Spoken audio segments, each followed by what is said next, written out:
G'day guys, and welcome to an update video for the Blood and Steel Witchhunter. Today I'm going to show you some additions I have added from level 80 to 90. This will allow us to tackle endgame maps a lot more efficiently, as well as some bossing capabilities. As you all know, this is not really a bossing build, this is more of a mapper, but we still want to be able to tackle bosses reasonably well. So we have gone ahead and added some things to make that a lot more viable. Going over to the inventory, we have added spears. This will allow us to use the Spearfield skill as well as Blood Hunt. Spearfield is a pretty amazing hazard skill. Let me just zoom on out so you can see this. This will cover a very large area in front of us. Now we can do this as we are shooting. You can just pop down Spearfield, keep on moving, pop down, keep on moving. That is pretty easy, but for bosses, we want to set up the 3 possible Spearfields already. This will apply in, as well as some other things. Let's zoom down to the skills so you can copy it. We have Brutality, Pin 2, Rage, Heft, and Impale. Impale allows us to do a little bit more damage with our hits once it has a pale stack, which is pretty easy to apply. And of course, pinning. Now, pinning bounces off our lovely finish them ability, passive. This is a 40% increased culling strike threshold against immobilized enemies. Immobilized can be pinned or heavy stunned. That means we are now doing even higher levels of culling threshold as we are mapping. And of course, as we are bossing. We have also added a slight variation to the tree to accommodate this. So we now are using weapon set 1 and 2 swaps. Let's have a look at the skills first, as we were focusing on just then. Nothing's really changed with any of the other skills. It's all exactly the same as it was before, with simply just these additions. So as I said before, we have Spearfield with Brutality, Pin, Rage, and Heft, and Impale. Now, Rage is really good for the mapping side of things, because it allows us to build up Rage, and that increases our overall damage when we're moving through maps. You can swap this out for anything you want if you don't really want that range mechanic, but I just find it a little bit easier to have. Over here we have Blood Hunt. This is the big damager.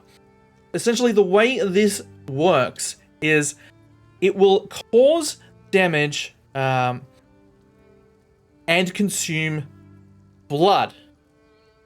So let's go over that and how that works. Enemies lose life equal to 25% of consumed blood loss.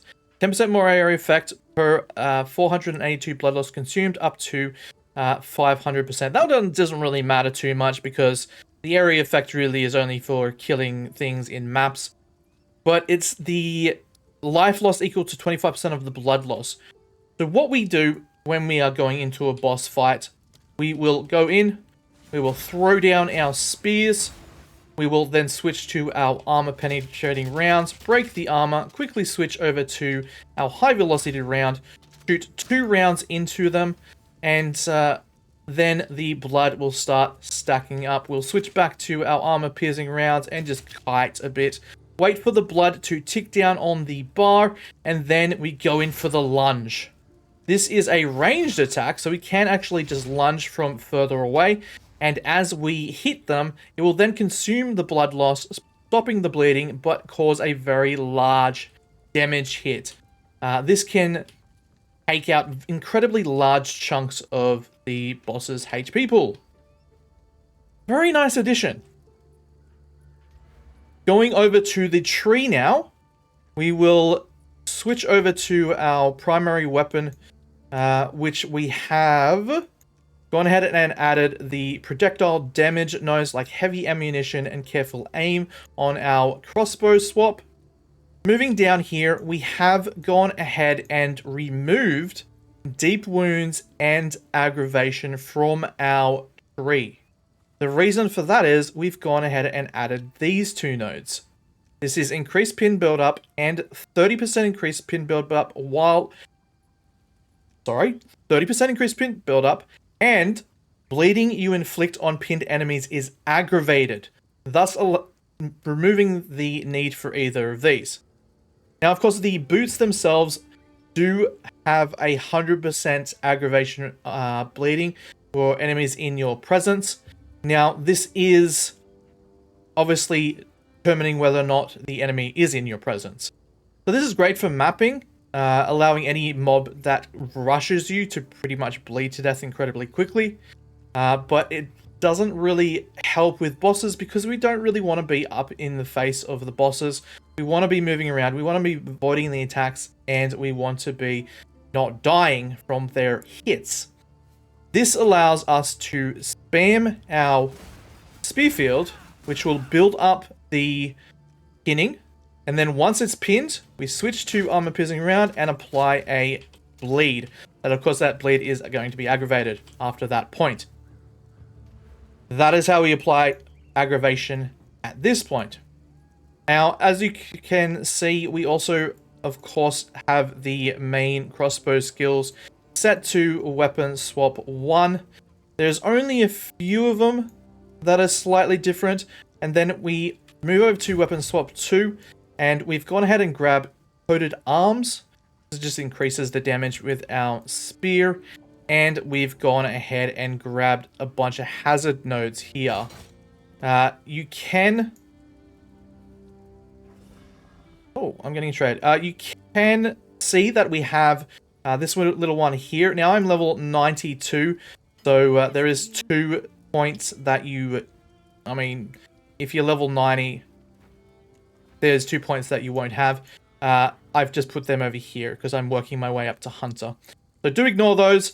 This is literally just for 90. I think that covers that. Yeah, nothing else has really changed. We've created just a simple weapon swap tech to allow us to utilize these hazards in a better way and allow us to keep our projectile skills just to our crossbow. Now, going over the gear itself, obviously you're going to want to get a spear that has as high a physical damage as possible. With the plus level to all melee skills is also beneficial. The buckler doesn't really matter, just grab whatever you can, really. We're only switching to it very intermittently. It is still very much a move and gun playstyle, and throwing in a spear field every now and then. Over on the crossbow side of things, I've been getting a lot of comments saying that there are people having issues clearing maps. Now, this is directly related to how much DPS your crossbow is outputting. I have estimated around 600 physical DPS will get you through from maps 1 to 13 tiers. Tier 1 to 13. And if you want to push 13 to 15, you're looking at around 600 to 700 physical DPS for your crossbow. You need this to be able to reach that culling strike threshold fast enough. Unfortunately, the way that crossbows are at the moment, we can't output some crazy DPS unless we really invest into our weapon. For juiced tier 15s and 16s, I would highly suggest a 850 to 1000 physical DPS crossbow. You're going to start getting into the expensive range here, but it's still very quick at clearing, and that's what we're after. We're after quick, fun, tactical shooter mechanics of clearing maps. Just want to reiterate, this is not a bossing build. We can do bosses, and we have added spears to do bosses, but that is not the design of this build.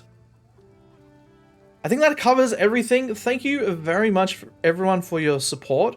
It has been absolutely insane. I usually only do... This is the rambling section. Feel free to skip that, I guess.